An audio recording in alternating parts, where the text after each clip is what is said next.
Hello friends, कैसे हो। मेरे YouTube channel unique math trick में आप सभी का स्वागत है। और आज मैं आपको सिंपल इंटरेस्ट साधारण ब्याज के वीडियो नंबर 5 में लेकर आ गया हूं, जिसमें मैं आपको सिंपल इंटरेस्ट के जो और क्वेश्चंस बनते हैं उनको मैं आपको ट्रिक से निकालना सिखाऊंगा।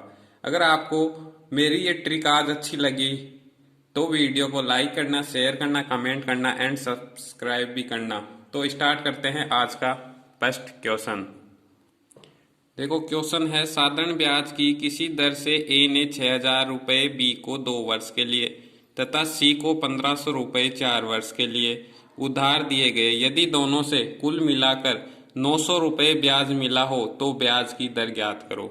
यानी कि ए है, उसने बी को 6,000 रुपये तो दे रहा है 2 वर्ष के लिए, और जो सी है वो सी को दे रहा है 1,500 रुपये 4 वर्ष के लिए, और दोनों से कुल मिलाकर 900 रुपये ब्याज प्राप्त कर रहा है ए। ये क्वेश्चन ये बोल रहा है। ठीक है, जब भी ऐसे क्वेश्चन होंगे आपके पास कि एक व्यक्ति होगा या 2 व्यक्ति होंगे या 4 व्यक्तियों को अलग अलग रुपए अलग अलग वर्ष के लिए ब्याज पर देगा, तो ऐसे क्वेश्चंस को किस प्रकार हल करते हैं मैं आपको आज ट्रिक से बताने वाला हूं। जब भी आपके पास ऐसा क्वेश्चन हो तो आपको देखना है कि पहले तो कि जो ब्याज है वो दोनों से मिलाकर कितना प्राप्त हुआ है। अगर 2 व्यक्ति होंगे तो आपको दोनों का ब्याज देगा, 3 व्यक्ति होंगे तो 3 का ब्याज देगा। तो देखो, 900 रुपये दोनों से मिलाकर ब्याज प्राप्त हुआ, वो लिख देना आपको। फिर आपको डबल जीरो लगानी है। उसके बाद में क्या करना है, जो आपके पास रुपए हैं उसको टाइम से, बी के रुपए 6,000 और 2 वर्ष के लिए जब दोनों को गुणा करोगे तो 12,000 तो ये हो गया। प्लस करना है आपको जब सी को 1,500 रुपये 4 वर्ष के लिए, 1,500 को जब आप 4 से गुणा करोगे तो 6,000 ये हो गया आपके पास, और इसमें डिवाइड दे देना है, आपके पास आपकी रेट निकल के आ जाएगी। मैं क्या समझाना चाह रहा हूँ कि जैसे मैं इसमें 90,000 है, उसमें दिया मैं 12 और 6 18,000 का डिवाइड दूंगा तो मेरे पास 5% रेट आ जाएगी जो क्वेश्चन ने पूछी है। तो मैं यही समझाना चाह रहा हूं कि जब भी आपके पास कुल मिलाकर ब्याज दे दे उसको लिखना है, डबल जीरो लगानी है, और जो भी अलग अलग उन दोनों को गुणा करके, टाइम और रुपए को गुणा करके उन दोनों का ऐड करके डिवाइड दे देना है, आपके पास आपकी रेट निकल के आ जाएगी। ऐसा ही और एक नेक्स्ट क्वेश्चन मैं आपको समझाता हूँ। तो मैं नेक्स्ट क्वेश्चन समझाता हूँ आपको। 400 रुपये 2 वर्ष के लिए, 550 रुपये 4 वर्ष के लिए और 1,200 रुपये 6 वर्ष के लिए उधार दिए गए। यदि उनमें ब्याज 1,020 रुपये ब्याज प्राप्त हो तो ब्याज की दर ज्ञात करो। अब इस बार 3 जने दे दिया कि 400 रुपये 2 वर्ष के लिए, और एक को 550 रुपये 4 वर्ष के लिए और 1,200 रुपये 6 वर्ष के लिए। चाहे 3 आए, चाहे 4 आए, चाहे 8 आए, कितने भी व्यक्ति आए, उनको मैंने आपको बताया कि जब आपके पास टोटल ब्याज दे दे, बोला कि उनमें ब्याज 1,020 रुपये ब्याज प्राप्त हो, तो ऐसे क्वेश्चन को आप डायरेक्ट निकाल सकते हो। जब आपके पास टोटल ब्याज दे दे तो आपको क्या करना है, ट्रिक है, जब 1,020 ब्याज है डबल जीरो लगानी है। उसके बाद क्या करना है, जो अलग अलग रुपए हैं उनको उनके टाइम से गुणा करके जोड़ के और डिवाइड दे दो, आपके पास रेट निकल के आ जाएगी।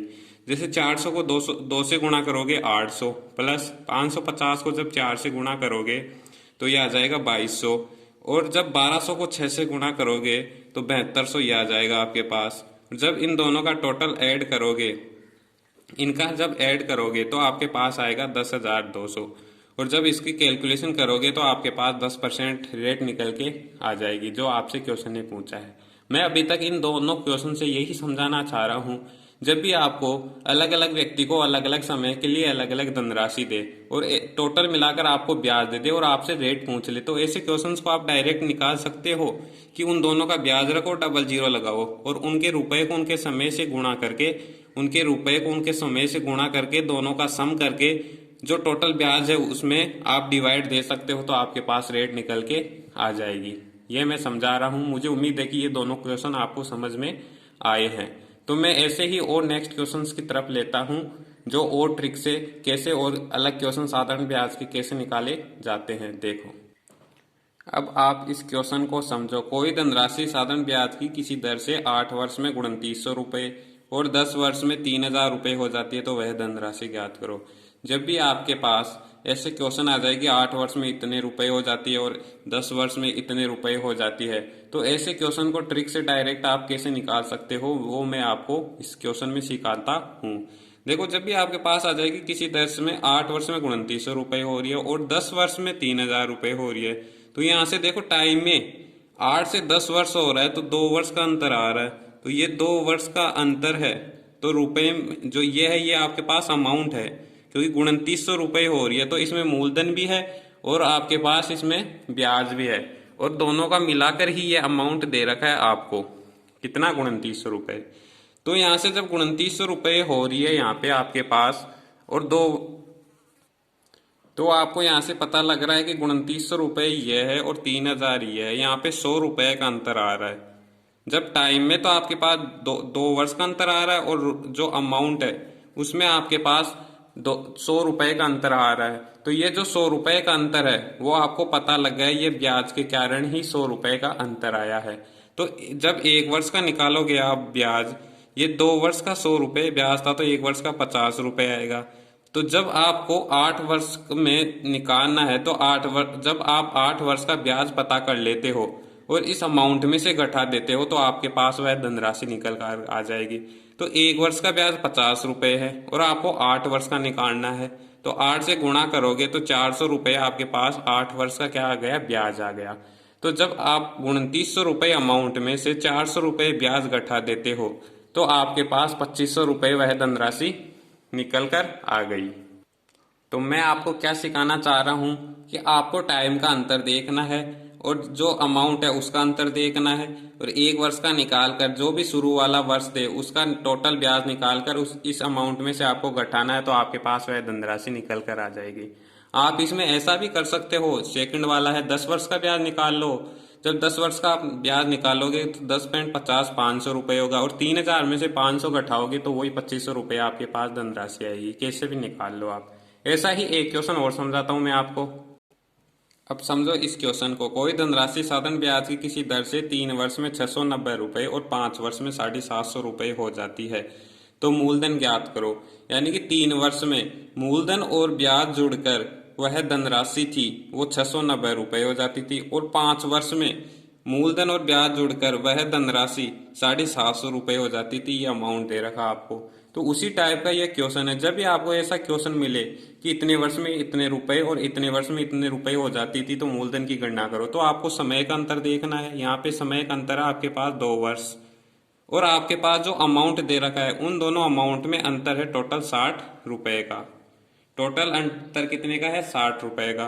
तो यहाँ से 1 वर्ष का जब आप निकालोगे तो 1 वर्ष का अंतर कितने का आएगा? 30 का। 30 रुपए ब्याज 1 वर्ष के हैं, तो 3 वर्ष का चाहिए आपको।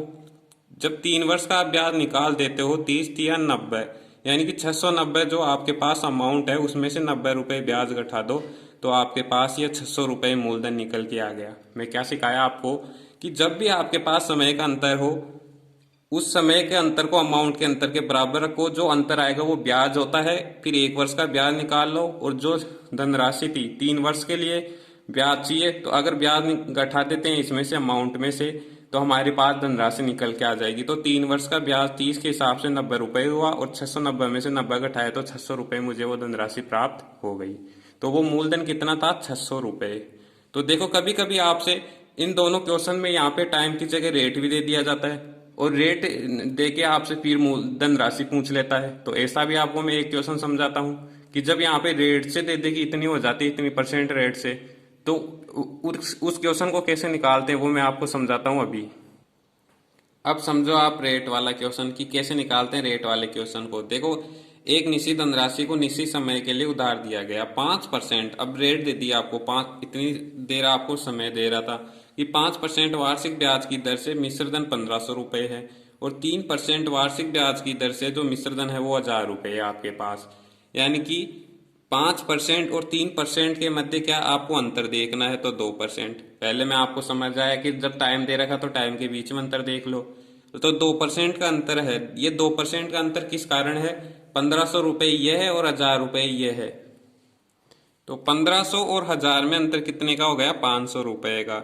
ये 500 रुपए का अंतर ब्याज है एक तरीके से, क्योंकि ब्याज के कारण ही वह धनराशि जो है वो बढ़ जाती है और 1000 रुपये हो जाती है।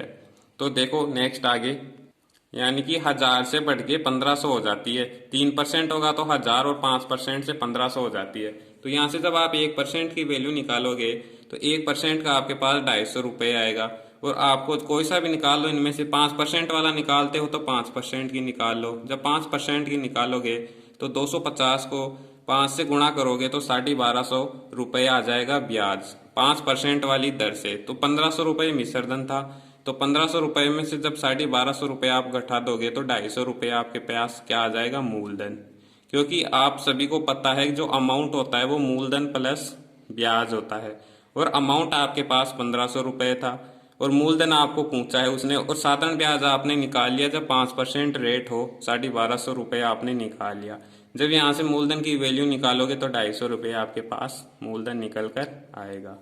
तो ये क्वेश्चन में आपको रेट से भी समझा दिया कि आपको जब परसेंटेज रेट दे दे और फिर आपको अमाउंट दे दे और उनका फिर अंतर निकाल कर आप मूलधन निकाल सकते हो। तो मुझे उम्मीद है कि आज की क्लास में आपको समझा पाया हूँ। अगर क्लास अच्छी लगी हो तो लाइक करना, शेयर करना, कमेंट करना, और चैनल पर नए हो तो चैनल को सब्सक्राइब भी करना, और साथ ही बेल आइकन को भी प्रेस करना। धन्यवाद।